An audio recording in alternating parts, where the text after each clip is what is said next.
In early February 2026, Rio de Janeiro and its metropolitan region experienced heavy storms, torrential rains, and local floods, with meteorologists warning of a high likelihood of intense rainfall and hazardous weather conditions. Around February 9th, after more than 20 days of continuous rain, a torrential downpour hit the greater Rio area, causing rapid water rise in the streets, flooding homes, and triggering landslides in favelas and low-lying parts of the city, which blocked roads and disrupted transportation, forcing residents to seek higher, safer ground. These events were captured in numerous eyewitness videos showing streets turned into rivers and homes filled with water. On the night of February 21st to 22nd, 2026, a strong atmospheric front caused major flooding in the Baixada Fluminense region, including Mesquita, Nova Iguaçu, Belford Roxo, Duque de Caxias, and Nilópolis. Water quickly filled streets, yards, basements,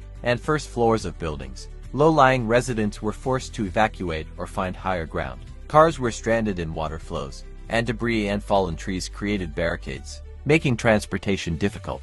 In Nova Iguaçu, over 80 people were temporarily left homeless. Dozens of neighborhoods were flooded, and some roads became completely impassable. The floods occurred due to intense torrential rains caused by the activation of the South Atlantic Convergence Zone, which brought moist air and heavy precipitation in a short period, while high population density, clogged storm drains, and insufficient drainage systems worsened water accumulation and rapid flows. Don't forget to subscribe to the channel and give a like.